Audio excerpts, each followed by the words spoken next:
This is Uncensored Conservatism, episode 139. Today we're going to look again at Project 2025, what's in it, Chapter 7.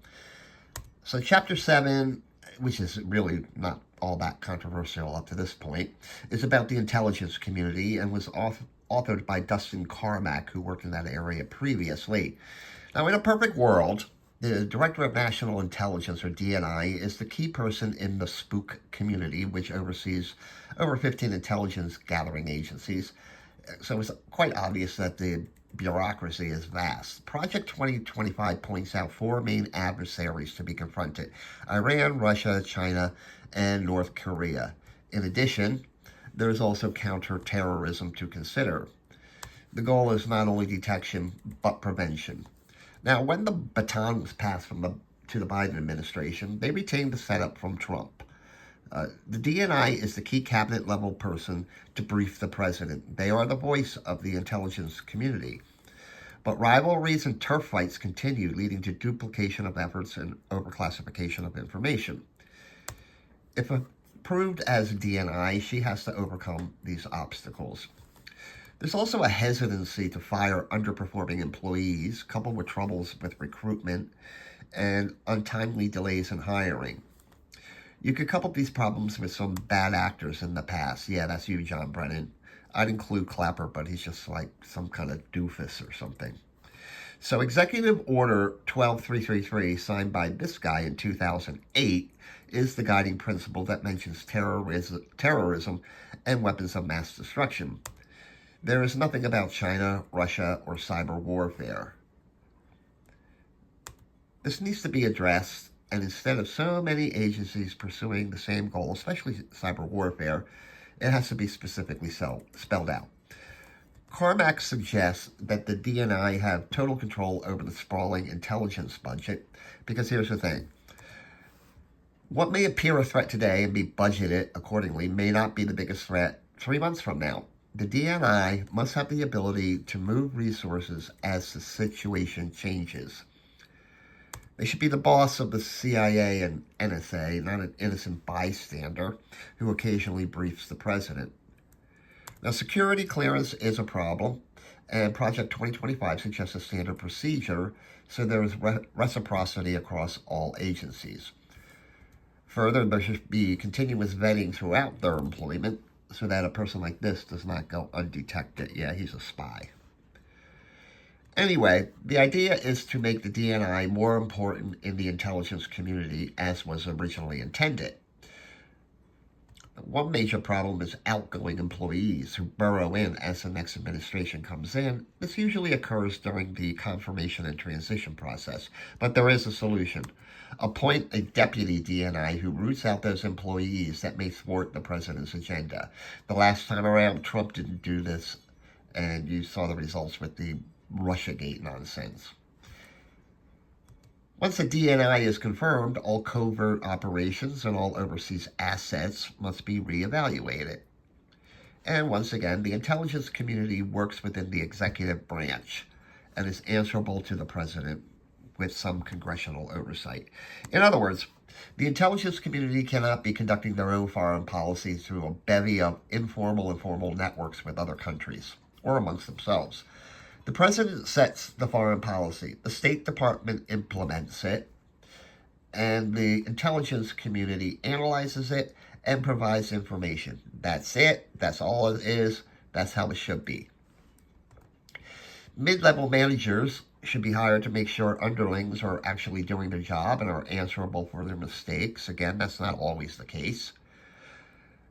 Carmack suggests that higher paid employees be rotated out of headquarters in Langley for foreign assignments, or just buy them out of their employment and get rid of them. The usual mode of hiring big deals in the intelligence community is to tap someone already in that community, but Project 2025 actually questions that. So some are making hay over Trump tapping her to be the DNI. I mean, why? They say she doesn't have intelligence experience. So what? Her job is to put together the intelligence, report it to the president, and organize the intelligence community along functional lines. As we've seen He couldn't do that, and he had years of experience as a spook. I mean, get Tulsi Gabbard a chance, and geez, she looks good in a bathing suit. Can you imagine Clapper in a bathing suit? Now, some, and I'm looking at you, John Brennan, again, have focused on social issues instead of sober intelligence analysis. For example, he looked at terrorism not as a threat to be confronted, but as a social ill born of poverty, even though, this guy was the son of a Saudi millionaire. He also opposed this guy over his crackdown on the gay agenda in Russia. And these views cloud sober analysis, so no more of this. To advance up the ladder, people should acquire new skills like a language, cyber expertise, or even actually carrying out a foreign mission covertly. Gee, actually do your job. Speaking of covert actions, it's assumed the CIA carries them out, although there's no mandate that they do. Besides, unlike these guys, they usually fuck things up. So early on, the DNI should review all covert actions and those that are ineffective and identify potential new actions.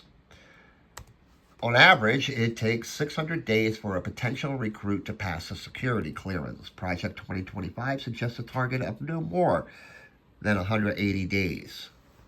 Now, confidence in the intelligence community is at an all-time low because of previous administrations, like with Russiagate and the Hunter Biden laptop screw-ups.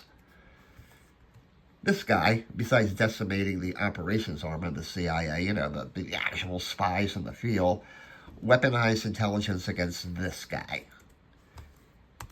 It's partial punishment. If anyone does this, they lose their security clearance. Plain and simple.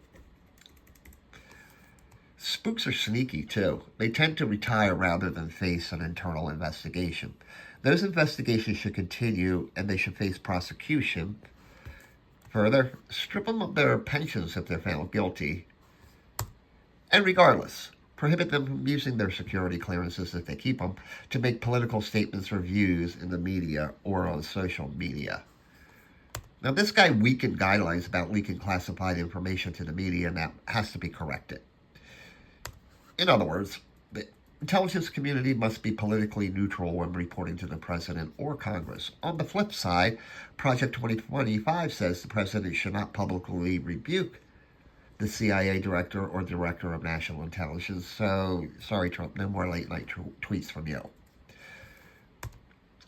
If the target is a domestic political figure, it's the role of the FBI, not the CIA or the intelligence community, to deal with it. Oh, and if they retain their security clearance after they leave the intelligence community, they should be subject to the Hatch Act and stay out of partisan politics. Make them sort of like a quasi-government official. Surprisingly, Project 2025 so far says very little about this, FISA and the Fisk Court, two things that I personally believe need some serious reform. The intelligence community should be focused on foreign intelligence, not domestic communication that they deem to be foreign disinformation. Just stay out of First Amendment areas, okay? It suggests better intelligence sharing with countries like Australia, South Korea, and Japan when it comes to China. The intelligence community needs to realize that countries like China and Russia have adopted asymmetric means of intelligence gathering, and we have to do the same.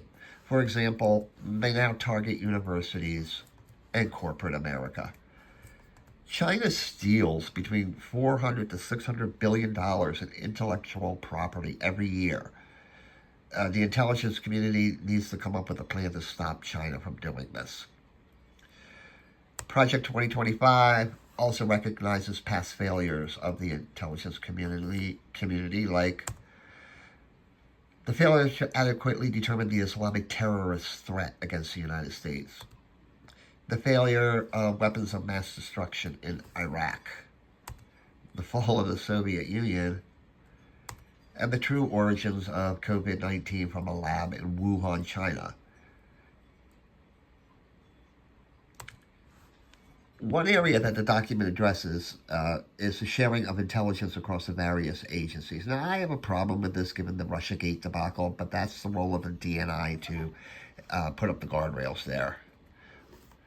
And this is something I never knew until I actually read Project 25. Unlike so many other people, the European Union has tried to force American companies operating in Europe to abide by their data privacy regulations. This was largely in a response to some revelations by this guy, Edward Snowden. So things were amended, and guess what? The European courts struck them down, saying they don't adequately protect the privacy of Europeans. But there are no such concerns when European countries do the same thing in the United States. So this is basically trade protectionism behind these hypothetical concerns. They're telling us to meet intelligence oversight standards that they themselves do not meet. But guess where these requirements don't apply, according to Europe? These guys. It's time to push back against Europe on this. This crap has been going on for 30 years now. Project 2025 says there has to be a permanent solution within the next 2 years, or else we just cease sharing intelligence with Europe, which means they don't get advance notice should this occur. It also suggests that the presidential daily brief be rotated among presenters to the president. I would go further and demand that the DNI review it first and be present also. And finally, Project 2025 argues that as far as analysis goes, the intelligence community should tap people in corporate America and academia to add fresh perspectives. Although it notes that officers often move between agencies and it accepts that, I'd argue it should be restrained to bring in some new blood. Also, it makes no mention of the use of private contractors and their access to intelligence. This, my personal opinion, this needs to cease. So there isn't too much controversy in this chapter, a lot of reorganization, refocusing priorities, and bringing in new blood. As one can tell, it's obvious that those who warned us about Project 2025 obviously did not read the first 7 chapters, unless you're this guy, John Kerry, and his climate change nonsense. Or this thing, a female wannabe. And that's it. Have a great day. More pleasant tomorrow.